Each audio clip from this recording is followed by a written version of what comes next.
Hello hello, c'est qu'on n'est pas loin du face reveal finalement là. Bienvenue dans ce premier épisode de la veillée.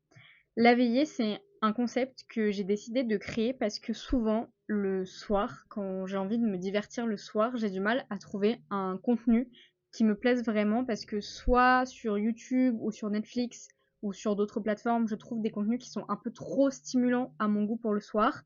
Soit les vidéos qu'on va me proposer quand je tape genre vidéo cosy ou vidéo de nuit ou quoi, ça va être beaucoup de l'ASMR. Et parfois, j'ai pas envie de regarder quelque chose qui va m'endormir. J'ai envie de regarder quelque chose qui va plutôt me divertir, mais qui va être un peu moins stimulant, qui va être un peu chit-chat, qui va être un peu plus doux, un petit peu plus en lien avec mon mood de la soirée, avec quelque chose quand même de plus doux, un petit peu plus dans l'introspection, etc. Et c'est pour ça que j'ai décidé de créer La Veillée, un nouveau concept qui pour l'instant va venir à peu près une fois par mois sur les cerises bleues. Peut-être que à force ça va devenir mon contenu principal ou pas, on verra. En tout cas, pour moi, c'est vraiment un bonheur de faire la veillée avec vous et de faire cette première veillée avec vous. J'aimerais bien qu'on fasse quelque chose presque d'un peu rituel, etc. Du coup, je me suis dit, pour commencer, quoi de mieux que de se mettre dans le mood et déjà de s'ancrer dans le moment présent et vraiment de décrire ce qu'on voit autour de nous. Donc là, par exemple, j'ai une petite bougie qu'on va allumer ensemble d'ailleurs, qui est senteur lavande, parce que je suis un peu une bandeuse du sud. Je suis un petit peu une bandeuse du sud. Alors, je dis pas vraiment là où il y a les lavandes, mais on va dire que oui. Alors, il faut savoir que j'aime pas trop le feu, et encore moins. Ça tourne à ASMR, hein, ce que je fais. J'ai failli ouvrir une chaîne ASMR au lieu de la chaîne de podcast, j'ai hésité. Voilà, on a une petite bougie. Et je vous montre mon sous-boc, qui est un champ. Je sais pas si on voit bien. C'est un champ de lavande. Ça vient de chez Carcassonne, si jamais, c'est un petit souvenir. Je suis plus proche de Carcassonne en fait, je suis un peu proche des lavandes quand même. On a allumé la petite bougie. Là, on a ma petite vache qui vous accompagne. Là, on le voit. Ah si, on le voit bien en vrai. J'ai trouvé en brocante ce petit panier en forme de canard que j'adore. Et du coup, à l'intérieur, c'est ma trousse de bureau. Et après, on a encore un peu de déco par là. Là, on a un petit arbre fait en faux Lego et plein d'autres choses. Voilà. Je suis dans ma chambre étudiante. Je fais une veillée, mais il doit être genre 16 h, un truc comme ça. Mais j'étais tellement excitée par le fait de faire une veillée que je me suis dit, de toute manière, vu que c'est l'été, il fait lumière, il fait soleil, il fait jour jusqu'à très tard, donc c'est pas grave si je fais la veillée en plein après-midi finalement. Du coup, je me suis dit que pour commencer chaque veillée, ce qui serait bien, c'est que, vu que je tire les cartes, de vous tirer les cartes. Et en plus, j'ai quand même plusieurs exemplaires de tarot, de d'oracle, etc. Donc je me suis dit que ça pouvait être intéressant de vous en présenter un et de vous tirer les cartes en même temps. Bon, du coup, ça va être un tirage pas du tout personnalisé, ça va être vraiment quelque chose de très basique, juste pour vous tirer les cartes, quoi. Mais voilà, donc aujourd'hui, je vais vous tirer les cartes avec mon jeu de tarot. J'en ai que un. J'ai beaucoup plus d'oracles que de jeu de tarot parce que mon tarot, j'y suis quand même très attachée et je me verrais pas tirer avec un autre tarot que celui-ci. Voilà, je vous montre un petit peu. Trop beau. C'est un cadeau et j'adore. Je le chéris énormément. Je le trouve vraiment magnifique déjà et très facile à utiliser. Je vais vous montrer un peu comment se présentent les cartes. Alors, dans le bon sens, c'est mieux quand même. Ouais, elles se présentent comme ceci. C'est vraiment des dessins qui sont très beaux, qui aident beaucoup, je trouve, à l'intuitivité des cartes, etc. Je les trouve vraiment magnifiques. Alors, il faut savoir que je filme avec mon ordinateur parce que je n'ai pas vraiment d'option de caméra. Donc, je filme avec mon ordi en 720p là, je sais pas quoi. Donc, la qualité elle est un peu bof bof. J'espère que je réussirai à améliorer ça dans les épisodes qui viennent. Pour l'instant, on va filmer comme ça, on va setup comme ça. On verra plus tard comment est-ce que je peux améliorer la chose. Mais pour commencer, ça me paraît très très bien. On va commencer à faire le petit tirage. Je vous laisse vous concentrer, mettre vos énergies à distance, même si c'est un petit peu charlatan là ce que je vous propose.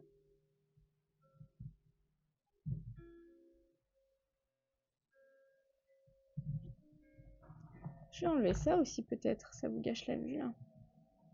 Voilà. Alors, on va faire un petit tirage.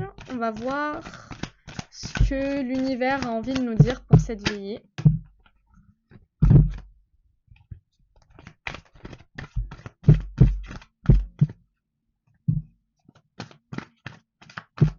Je vais essayer de vous mettre la vidéo sur Spotify aussi. Parce que si vous profitez pas trop de la vidéo, je trouve que c'est un peu dommageable. Oh. Bah, apparemment, il n'y a pas grand chose d'autre à dire. Oh, on a mal mis nos énergies sur les cartes. Ça va pas du tout. Je vous avais dit un truc calme pour la veillée. Oh là là, je suis désolée. Bon, allez. Ah! Est-ce qu'il y en a encore une qui aimerait s'échapper ou pas? Ok. On a 3 cartes. J'aime bien travailler avec 3 cartes. Je trouve que ça offre plusieurs perspectives, etc. C'est pas mal. Pas mal, pas mal. Alors, qu'est-ce qu'on a là? On a le valet d'épée à l'envers. On a le chariot. C'est vraiment des cartes que je tire très peu. Et on a le 2 d'épée. Le chariot, pas mal. Un côté un peu yin-yang, très veillé, puisque là, on est vraiment dans notre énergie du soir, une énergie douce, une énergie de la lune. Alors peut-être que vous écoutez ce podcast à 8h du mat ou à un autre moment. Là, je l'ai vraiment créé pour une ambiance plus cosy du soir. Si vous l'écoutez à n'importe quel moment de la journée, ça fonctionne très bien aussi. Et ensuite, on a le valet d'épée. Bon, je vous le mets à l'endroit. Voilà. Je vais aller vous lire ce qui est écrit sur le petit carnet qui est fourni avec. Qui est un petit peu fatos quand même. C'est vraiment bien, puisque parfois, il y a des carnets, il y a 0 info, quoi. Voilà. Alors. Non mais il y a des travaux quoi. Pendant ma veillée. C'est pas du tout cosy ça. Ça va pas? C'est ok. Déjà ce que je remarque c'est qu'on a eu uniquement des arcanes mineurs. Parce que du coup, pour les personnes qui ne savent pas, le tarot il est composé de 2 types, on va dire. Il y a les arcanes majeurs et les arcanes mineurs. Donc dans les arcanes mineurs, il y a les pentacles, les épées, les bâtons et les coupes. Et je dis n'importe quoi parce qu'on a tiré le chariot, qui est une arcane majeure. Ce qui est bien, c'est que je suis au courant, en tout cas, c'est top. Non, je l'avais pas vu, my bad. J'ai cru qu'on avait tiré que des arcanes mineurs, mais non, non. Donc on a le chariot, ici. Et ensuite, on a tiré 2 fois des épées. Et donc les épées, c'est comment est-ce qu'on arrive à gérer les conflits avec les autres. Ça se trouve, ça va parler à des personnes ici, hein. Écoutez les oreilles, peut-être que c'est un signe. Alors, je vais vous lire la carte du chariot. Je semble avoir perdu le contrôle de mes chevaux, mais je me dirige là où je dois être. Les chevaux m'entraînent, je leur fais confiance, ainsi je suis libre de penser ce que je veux. Donc l'homme regarde droit devant lui, tiré par ses chevaux. Il ne contrôle pas leurs mouvements, les animaux semblent en charge de la destination. Le cheval blanc représente la pureté et la lumière qui nous attirent. Le noir, l'obscurité des lieux où nous devons nous rendre. L'obscurité des lieux où nous devons nous rendre sans forcément le vouloir. Le crabe doré qui orne la poitrine de l'homme rattache cette carte au signe astrologique du cancer. Coucou mes cancers! Bizarre. Les roues du chariot semblent léviter, signe de sa vélocité. Les ailes suggèrent elles aussi le mouvement et la vitesse. Donc en gros, ce qu'on doit retenir de la carte, c'est la notion de vitesse, d'avancer rapidement, de déplacement et du fait de se laisser guider par son intuition. Ensuite, on va passer aux épées. On a le 2 d'épée.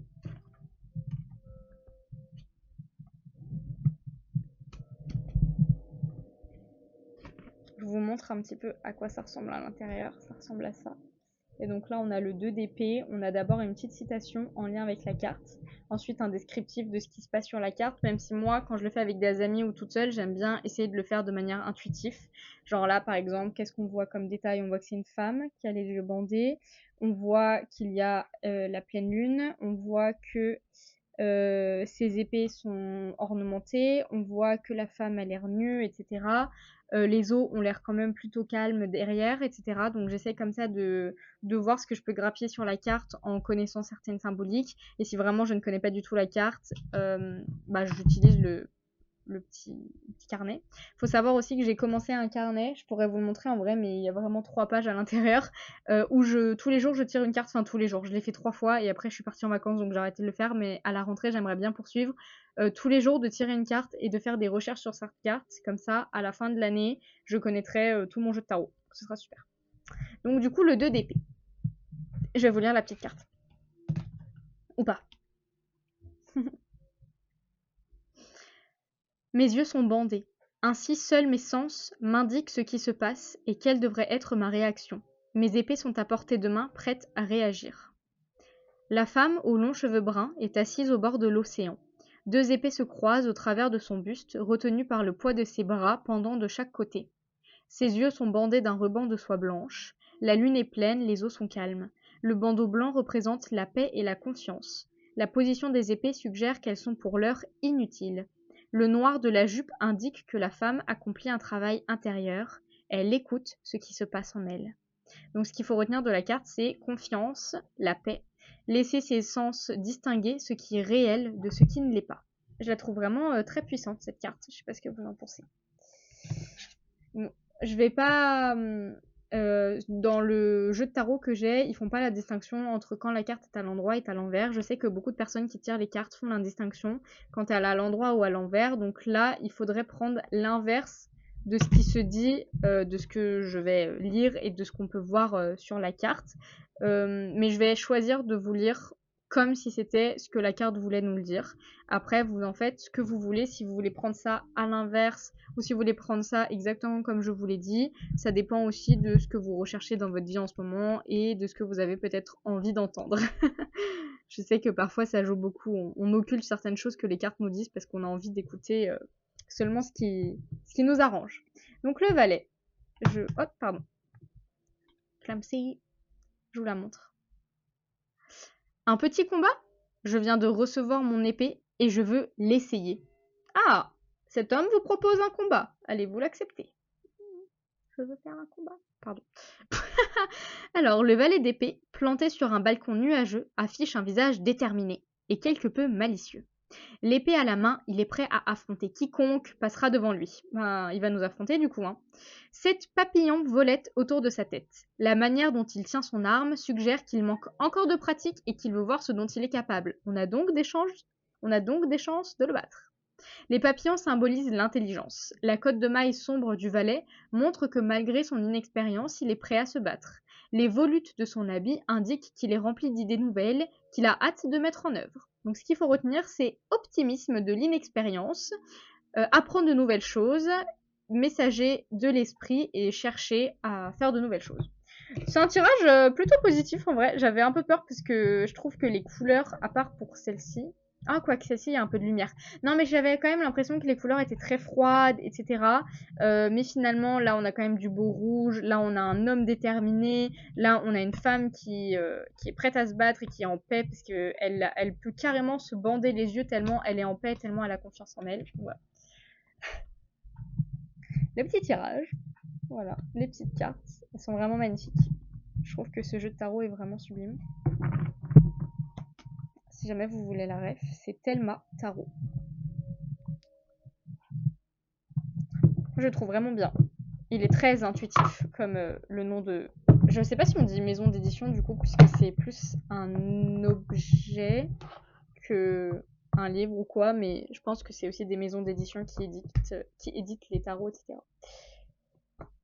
Voilà. Je voulais un petit peu blablater aussi. Alors j'avais prévu de vous faire une lecture de livre, parce que du coup je viens de finir ce livre pour les cours, puisque je vais interviewer l'autrice. Donc ça s'appelle Darwin et les bas bleus, et du coup ça raconte l'histoire de femmes qui ont réellement existé au 19e siècle, et de comment est-ce qu'on en est arrivé à l'invisibilisation des femmes qui écrivaient, et leur combat, on va dire, au fil des années pour se refaire une place. Ça, c'est moi qui l'ai rajouté. C'est un souvenir d'une visite que j'ai fait en vacances. Parce que je le lisais au moment où on était en vacances. Donc c'est quand même un gros bébé. Au début, j'ai eu un petit peu du mal à me mettre dans l'histoire plus parce que la narration faisait très ancienne et qu'il y avait beaucoup de termes que je ne maîtrisais pas, que je devais aller chercher sur internet pendant la lecture, etc.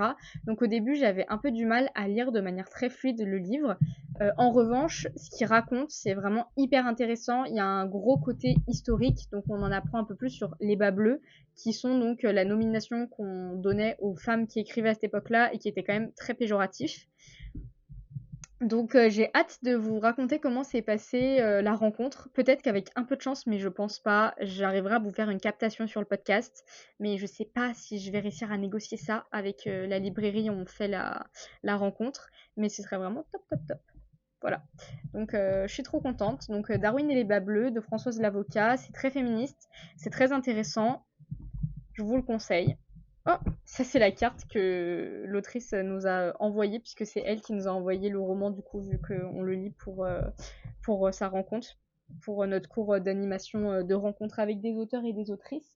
Mais je ne vais pas vous lire un extrait, parce que j'ai déjà beaucoup lu, et surtout, je ne lui ai pas demandé son autorisation, et je suis pas sûre qu'elle accepte sans avoir donné son autorisation. Je suis pas sûre qu'elle accepte que je lise un extrait, même si je pense qu'il doit y avoir des extraits en ligne ou quoi. En tout cas, je vous le conseille et peut-être que je vous relirai des extraits pendant ou après qu'on ait fait la rencontre, etc.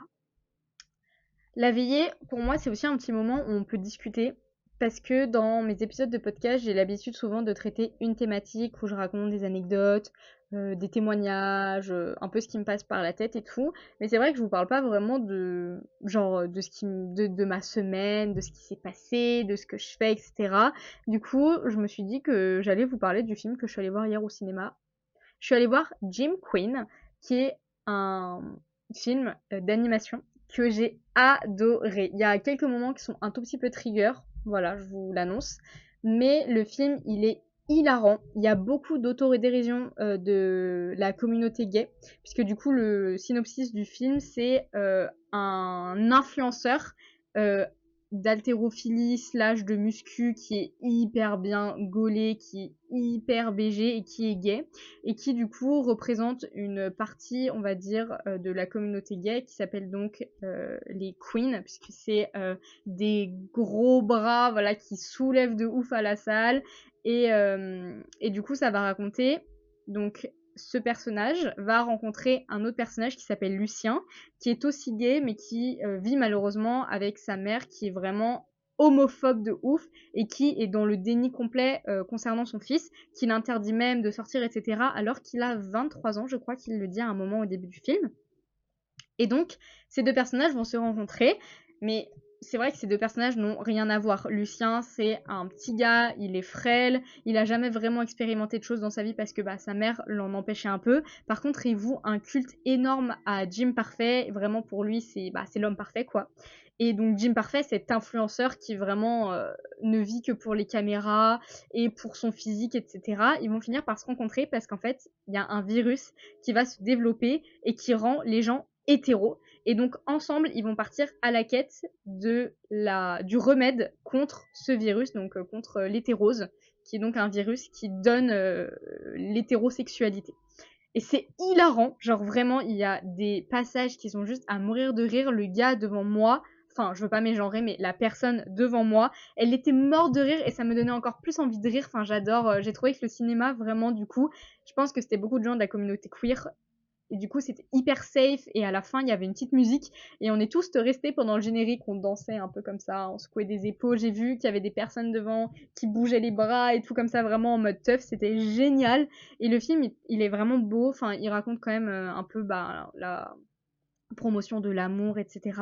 Mais j'ai trouvé que le film, il était délirant. Les dessins sont vraiment beaux. Moi, j'ai adoré l'esthétique. Genre, vraiment, il y a des moments, j'avais les yeux ouverts avec... Je pense qu'on pouvait voir des paillettes dans mes yeux parce que je trouvais que les couleurs, les motifs, l'animation, elle était vraiment sublime, splendide. J'ai adoré. Donc, j'espère que... Je vais aller me renseigner, je pense, sur le studio qui a fait le film pour voir s'ils n'ont pas fait d'autres films similaires parce que je sais pas comment catégoriser ce film, mais je l'ai adoré. Donc, vraiment, je vous conseille. Je sais que chez moi, il est au cinéma jusqu'au 24 août, je crois, donc vraiment, il y a très très peu de jours. Je pense même que je sortirai ce podcast après le 24, donc oupsie. J'aurais pu aller voir le film plus tôt, j'avoue. Mais voilà, et en tout cas, je vous le conseille si vous avez une occasion d'aller le voir. Qu'importe l'occasion, vraiment foncez, j'ai adoré. Si vous l'avez vu, je serais grave chaud qu'on en parle. Et si vous avez des films un peu similaires à me recommander, c'est avec grand plaisir parce que j'adore. Là, à côté de moi, j'arrête pas de les voir depuis tout à l'heure. Faut savoir un truc sur moi, j'ai un trouble de l'attention. Et du coup, j'essaye de mettre au quotidien des petites stratégies pour faire des choses. Parce que j'ai un peu une tendance à la paresse et à la fois à l'activité. C'est-à-dire que j'adore être stimulée et faire beaucoup de choses et être occupée. Mais d'un autre côté, surtout avec la canicule, là, je peux très vite devenir un peu léthargique et avoir du mal à passer le cap, à faire des choses et tout. Donc, j'ai vu sur Insta pas mal de personnes faire ça. J'ai décidé de faire des petites cartes comme ça. Et à chaque fois que j'aurai fini, je vais vous montrer, je vais tamponner.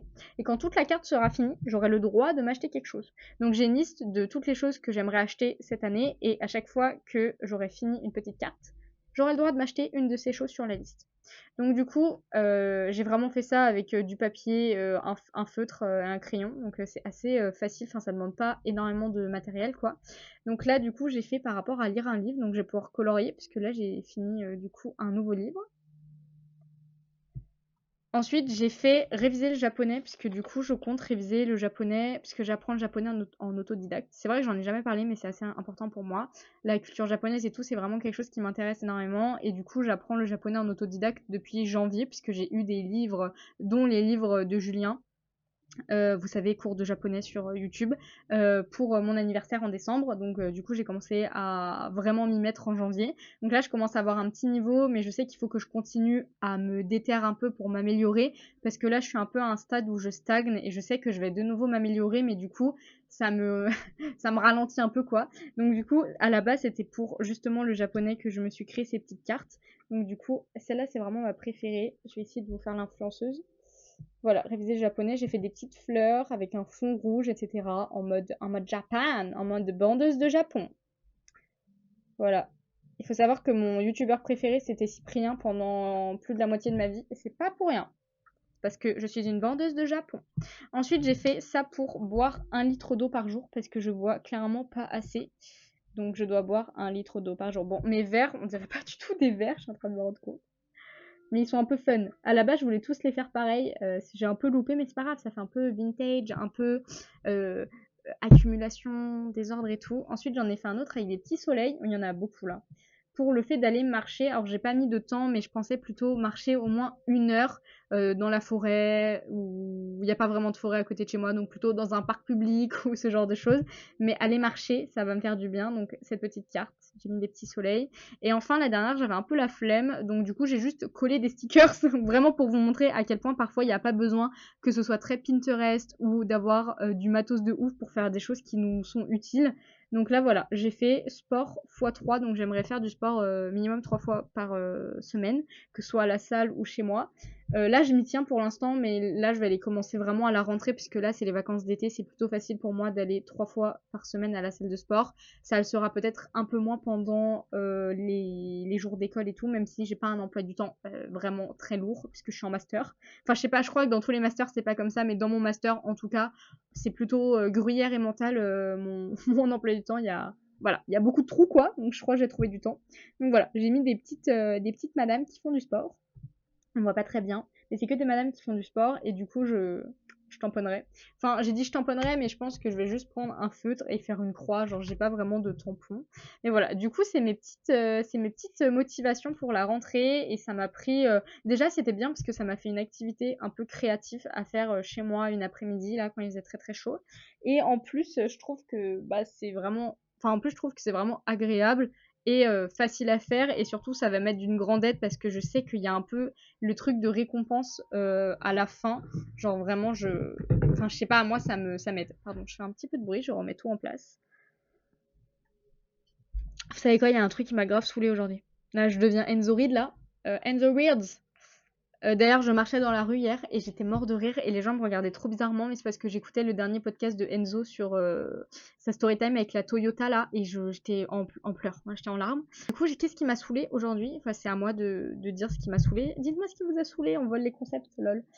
Ce qui m'a saoulée, c'est que aujourd'hui j'ai fait le Pedantix. Si vous connaissez pas Pedantix, tapez Pedantix, Pedantix dans votre barre de recherche et vous allez adorer ce qui se passe. J'étais donc sur Pedantix et je galérais un petit peu à trouver. Donc je me suis dit, je vais aller chercher des indices parce que je comprends où ça veut me mener, mais je connais pas le terme, j'arrive pas à l'avoir, donc je vais chercher des indices. Donc je tape dans ma barre de recherche Pedantix 1557, je sais plus quoi, indice, je clique et là, qu'est-ce que je vois pas? Je vois pas quoi. Ecosia, il a mis une IA dans son moteur de recherche et l'IA me spoil. L'IA me dit le pédantix à trouver aujourd'hui est ellipse. Et je suis en mode ben non, pas du tout. Moi j'ai tapé indice, je cherchais des indices. Pourquoi tu me spoil IA de merde? Pardon. Je dis IA de merde. Ça m'a trop saoulé. Déjà l'IA, j'en peux plus, je la vois partout, ça commence à me saouler. Et en plus, ça me spoil mon pédantix, qui est mon petit plaisir journalier. Non, non, non, non, c'est pas possible. Et du coup, heureusement sur Ecosia, j'ai trouvé que c'était très facile d'enlever le fait d'avoir les recherches par IA tout au-dessus là. Mais je vous jure, j'étais trop saoulée. J'étais en mode, mais en fait, est-ce que je t'ai demandé quelque chose, l'IA? Non, je crois pas. Voilà, je me calme peut-être. Non, non, mais en tout cas, j'avoue que sur le coup, j'étais un petit peu saoulée parce que en fait, on m'a imposé ça. Moi, j'avais rien demandé à personne, quoi. En plus, sur Ecosia, enfin, moi, je suis sur Ecosia pour planter des arbres et après, il y a l'IA qui vient tout déforester. Enfin, bref, j'ai trouvé que c'était très incohérent et ça m'a un petit peu embêtée, mais c'est comme ça. Voilà, du coup, c'est vrai que c'était un petit peu.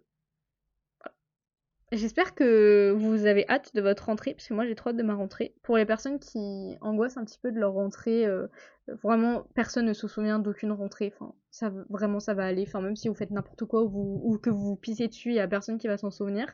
Et si jamais vous avez l'occasion, moi je sais que ce qu'on a fait cette année, vu que je rentre en M2, et on l'avait déjà fait en M1 l'année dernière, c'était une personne de ma promo qui avait pris l'initiative, c'est que on a reçu un mail avec notre emploi du temps. Donc bon, peut-être que vous recevez pas encore de mail avec la liste de distribution de tout le monde, mais si jamais vous avez l'occasion d'avoir les mails, par exemple, de tous les gens qui vont rentrer avec vous en licence ou en master ou que sais-je, essayez de leur envoyer un mail pour leur dire coucou, je sais que c'est un peu stressant la rentrée, venez, on se voit avant, comme ça déstresse. Du coup, ce qu'on a fait, c'est qu'avec ma copaine de M2 qui nous avait déjà envoyé un message en M1 justement avec cette initiative de nous dire hey, j'ai volé vos mails sur la liste de distribution où on a eu notre emploi du temps, venez on se voit avant. C'est ce qu'on a fait, on s'est vu à 2 reprises, voire 3 parce qu'on a été en manif. On s'est vu à 3 reprises, donc il n'y avait pas tout le temps tout le monde, mais on s'est vu, moi j'ai vu les gens à 3 reprises avant la rentrée et ça aide grave parce que ça permet d'être dans un autre cadre que devant une salle de classe. Déjà, t'as galéré à trouver la salle de classe, et en plus, faut parler aux gens et tout, enfin, c'est trop la galère. Tu sais pas trop à côté de qui t'asseoir parce que t'as jamais parlé à personne. Là, ça permet vraiment d'avoir un premier jet en vrai. Moi, j'étais même après, j'avais fait un date avec une fille de ma classe. On s'était vu que toutes les deux une après-midi. C'est encore giga ma copine. On a trop eu le feeling le premier jour. On s'est rencontrés au bar et tout. Et donc là, cette année, on a pris le pas, on a pris l'initiative dès qu'on a eu les mails des nouveaux M1 d'envoyer un message en disant coucou, c'est nous les M2. Venez, on fait un groupe WhatsApp. Et comme on sait que la rentrée c'est hyper stressant, vous nous donnez votre number si vous êtes intéressés et on se rencontre avant. Ça n'empêche pas que les gens qui veulent pas se rencontrer avant seront exclus parce que nous, franchement, maintenant, ça change vraiment rien dans nos relations que les gens ils aient été là avant la rentrée ou pas quand on s'est vu. Mais c'est vrai que je trouve il y a quand même un truc qui déstresse un peu de se dire qu'on peut rencontrer les gens de notre promo, nos camarades un peu avant la rentrée parce que je trouve que déjà la rentrée c'est stressant. Donc en plus une rentrée où tu dois apprendre à connaître tout le monde c'est d'autant plus stressant. Et il y a 11 personnes je crois ou plus même sur 20 qui nous ont répondu positivement et qui nous ont dit hyper bonne initiative, trop stylé, ça donne trop envie, voici mon number. Et du coup là j'ai envoyé un petit mail en disant coucou, quand est-ce que vous arrivez in town, dans la ville, pour qu'on puisse se capter. Donc voilà, j'ai trop hâte de voir. En plus, j'ai plein d'idées, mais je me crois trop pour le BDE ou je sais pas quoi là. J'ai plein d'idées d'activités à faire cette année qu'on peut mettre en place et genre des trucs vraiment genre pas chers, voire gratuits pour s'amuser et tout, et genre créer un peu de liens. J'ai même une idée pour la journée d'intégration, ça va être vraiment trop bien, mais j'en parle pas parce que si je parle de ce podcast au M1 et qui m'écoutent avant la journée d'inté, je veux pas les spoil. Coucou les M1. Donc voilà. J'espère. Moi là je suis en mode fourniture, j'ai racheté un carnet de brouillon, Je viens de faire ma trousse et tout, alors que ma rentrée c'est dans presque un mois puisque je rentre le 14 septembre. Mais en fait, je sais pas, j'ai envie que ce soit la rentrée. J'ai envie de retrouver ma routine avec les cours. J'ai envie que ce soit l'automne. Enfin, vraiment, j'en peux plus là de l'été. Enfin, en tout cas, moi, ça me fait trop plaisir. Ça va être un rendez-vous qui va être environ une fois par mois, comme je l'ai dit au début. J'ai beaucoup d'idées de choses à aborder avec vous. Je pense qu'il y a un épisode où on cuisinera ensemble une fois. Ça, je pense, ça peut être très fun. Dans un des épisodes aussi, je voulais aborder la question de que faire sur son téléphone à la place de scroller. Parce qu'il y a des jours, en fait, où on sait que scroller, c'est pas bon. Mais on n'a pas envie de faire autre chose que d'être sur des écrans. Donc j'implique ordinateur, tablette, console, téléphone et tout. Donc j'ai listé beaucoup de choses à faire sur les écrans et qui sont quand même un peu plus fun que juste scroller comme ça pendant des heures. Et vous avez le droit de scroller aussi, genre de temps en temps en fait. Enfin, c'est bon. C'est pas parce qu'il y a 40 millions de vidéos sur YouTube, c'est en mode 112 activités à faire à la place de scroller parce que scroller ça vous rend débile. Ok, mais parfois j'ai envie d'être débile en fait. Oh là là, laissez-moi. Après, je dis ça, mais je scrolle très peu parce que je n'ai pas TikTok. Et sur Instagram, j'ai une limite de temps de 1 heure et j'y passe très peu de temps. Souvent, c'est pour répondre à des commentaires, aller voir quelques stories et aller chercher, glaner quelques informations à droite à gauche, mais c'est tout.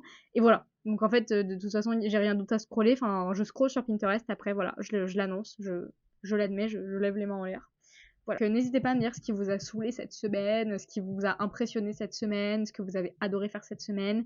N'hésitez pas à me dire si vous avez des envies de trucs que vous voyez pas souvent sur les contenus et qui vous donneraient envie, bah là, type quelque chose pour le soir, d'un peu moins stimulant, quelque chose avec peut-être des jeux plus doux, des jeux plus calmes, plus de chit-chat ou quoi.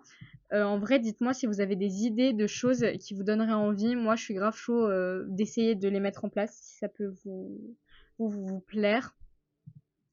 N'hésitez pas à aller faire le Pédantix du jour. Vraiment, je fais la propagande à tout le monde, mais c'est trop stylé Pédantix. Et si vous avez d'autres choses comme ça, moi je sais qu'il y a Chronophoto aussi que j'aime bien, bah, le Sémantix, mais j'aime moins que Pédantix. Voilà, donc n'hésitez pas à me parler de tout ce que vous avez envie de me parler, n'hésitez pas à me dire ce que vous avez pensé du tirage, si ça résonnait en vous ou pas. J'avoue que c'était un peu bateau puisque c'était juste tirer des cartes pour vous montrer, mais on va faire genre, ok. Voilà. Et n'hésitez pas à me dire ce qui se trouve autour de vous, comme je l'ai fait dans le rituel au début, si vous êtes dans la rue, dehors, si vous rentrez de soirée, si vous êtes dans votre lit, si vous êtes sous la douche, si vous êtes dans votre voiture, j'en sais rien. Voilà, comme ça, je fais des petites statistiques. Et je vous dis merci d'avoir écouté cet épisode, ce premier épisode de la veillée. J'espère qu'il vous a plu. N'hésitez pas à me donner vos retours pour que j'ajuste un petit peu cette veillée et peut-être qu'on se mette des marshmallows ou que sais-je la prochaine fois. Peut-être que ça vous plairait. Donc à la prochaine veillée dans un mois. Et sinon, je vous dis à lundi pro pour le prochain épisode. Bye bye!